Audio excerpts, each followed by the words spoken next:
Our hearts are with them, no doubt. Faith, thank you. And let's talk about the fire itself. The Callahan Fire sits at 50% containment.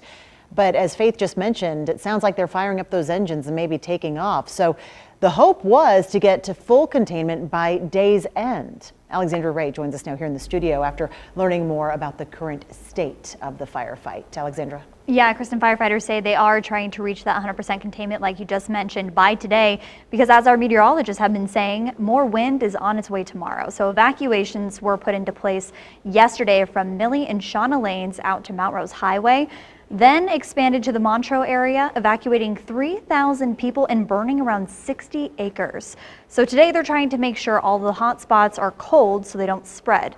They also told us that they had one firefighter injured with a minor back injury, and the fire chief says that there was one home, like we mentioned earlier, and 3 outbuildings that were lost to this fire. They're mopping up. They're making sure that the fire lines are sufficiently wide enough to contain the fire. We still have 115 firefighters on the scene from 20 different agencies, and so we're going to be using them throughout the day before they're released later tonight. Yeah, and afterwards they're going to use their wildland crews to monitor and look for hot spots for the days to come.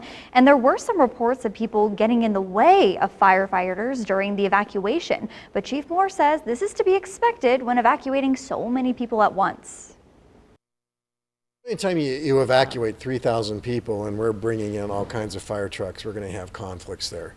What we would ask the public is that that no matter what you're doing, if you're evacuating by car or whatnot, to be mindful of emergency equipment that are coming in. It's also important to note that containment does not mean extinguishment. So when they say 100% contained, it means that they're confident the fire won't jump their perimeter line. Covering Fire Watch, Alexandra Ray, 2 News Nevada.